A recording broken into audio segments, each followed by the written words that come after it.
교회 여러분, 찬미 예수님, 옛날에 사이가 좋은 형제가 살았습니다.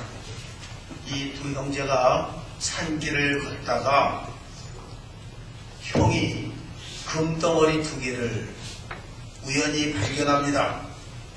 형제는 사이좋게 하나씩 나눠 가졌습니다. 그런데 형의 마음이 편치 않은 겁니다. 이 길을 나 혼자 걸었더라면 이 금덩이가 다 내 것이 되는데, 동생은 동생대로 왜 하필이면은 금덩이가 형 눈에 먼저 보였지? 내가 먼저 봤으면은 다 내 것이 되는데, 그런 생각을 하는 거예요. 그러다가 마침 강을 건너는데 형이 갑자기 강물을 향해서 금덩어리를 던져버립니다. 동생이 깜짝 놀라가지고 형 왜 그러냐 하니까 내가 평소에 너를 끔찍히 사랑하고 아꼈는데 저 금덩어리를 본 이후 마음에 온갖 별별 생각이 다 스쳐가니 이 금덩어리가 나쁜 물건임에 틀림없다.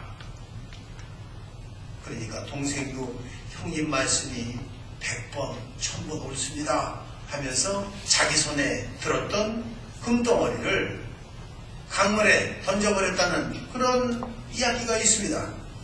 우리는 재벌 그룹의 형제들이 재산 문제로 싸우고 그렇게 재산이 많은데도 법정 소송도 불사하고 또 보험료를 타내기 위해서 남편과 아내를 살해하는 그런 끔찍한 사건들이 비일비재하게 사는 그런 기사 내용을 흔하게 접하고 있습니다.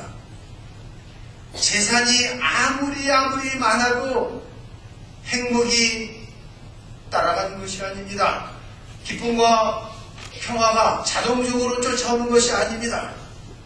그래서 우리는 마음이 가난한 사람들이 되어야 합니다. 그것에 복음의 진리, 엑기스, 진수가 숨어 있고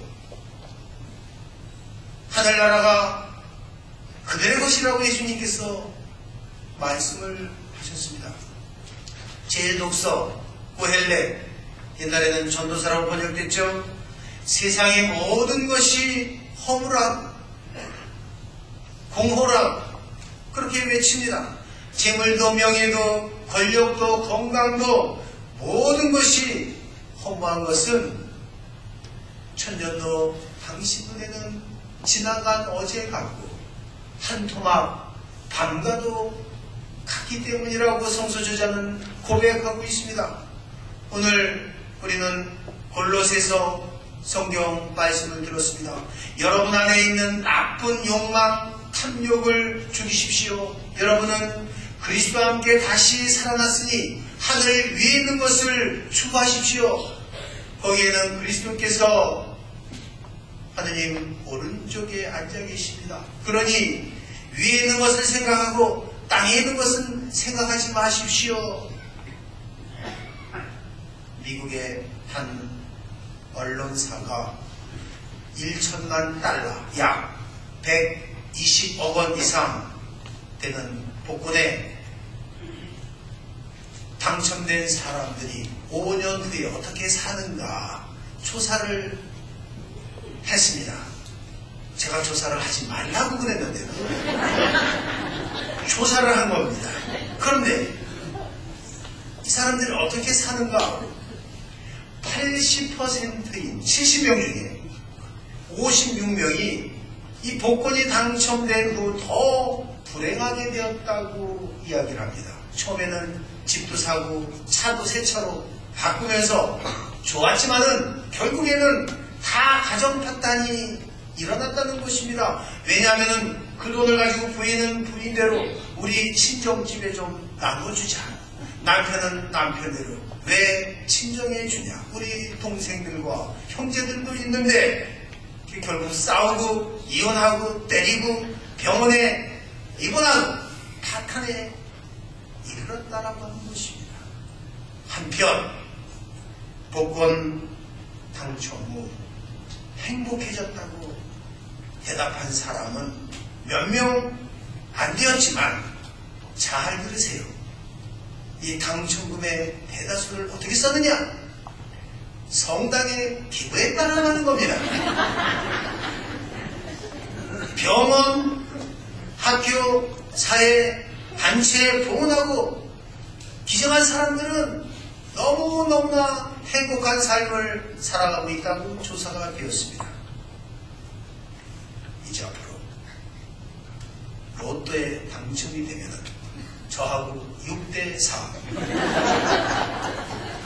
아니면 5대5로 이렇게 나눌 때 행복이 찾아온다.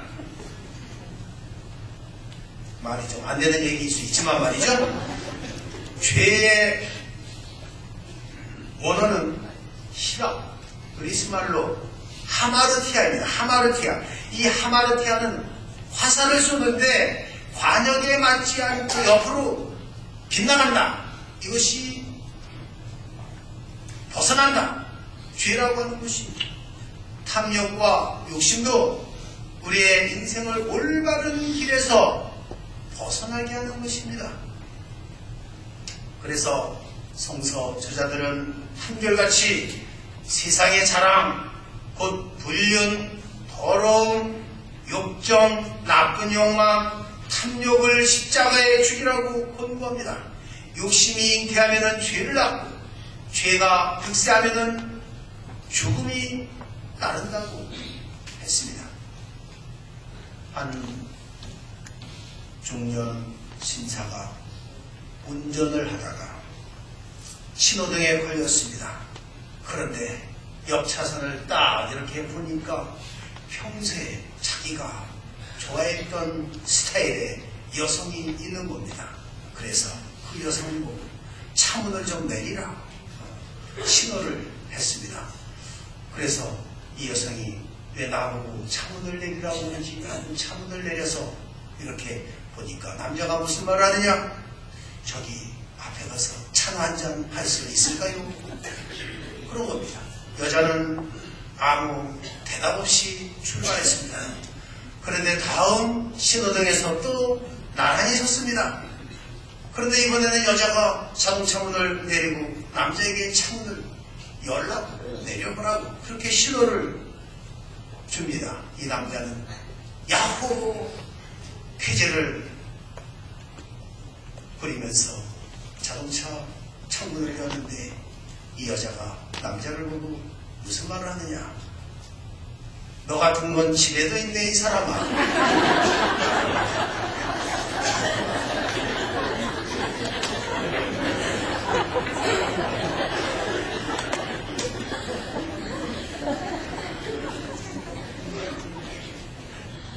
여러분, 우리는 무엇보다도 자족하는 삶을 살아가는 법을 연습해야 됩니다. 필리피서 4장 11절에 보면은 사도 바울의 권고 말씀에 나는 어떤 처지에서도 만족하는 법을 배웠습니다. 내가 궁핍해서 이런 말을 하는 것이 아닙니다. 나는 비천하게 살 줄도 알고 풍족하게 살 줄도 압니다. 배에 부르거나 배에 고프거나 넉넉하거나 모자라거나 그 어떠한 경우에도 잘 지내는 비결을 알고 있습니다. 나에게 힘을 주시는 분 안에서 나는 모든 것을 할 수 있습니다. 그렇게 고백했습니다. 희망과 소망은 탐욕이 아닙니다. 소유하는 것도 죄가 아닙니다.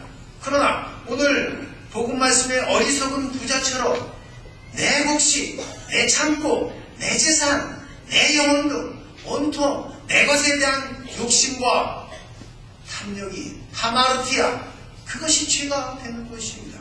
여러분, 우리의 인생에서 가장 귀한 것이 무엇입니까? 우리의 삶은 하나님의 영광을 위해서 쓰여져야 합니다. 공덕을 쌓아야 합니다. 만일 제가 교회 여러분이라고 한다면은 저는 영적 재산을 얻기 위해서 최선을 다할 것입니다. 신앙, 성가정, 형제간의 우정, 부부간의 신의, 건강, 자녀들의 축복, 그것은 우리가 억만금을 주고 사도 살 수가 없는 영적인 보물이고 재산인 것입니다. 어떻게 돈만 재산일 수 있습니까?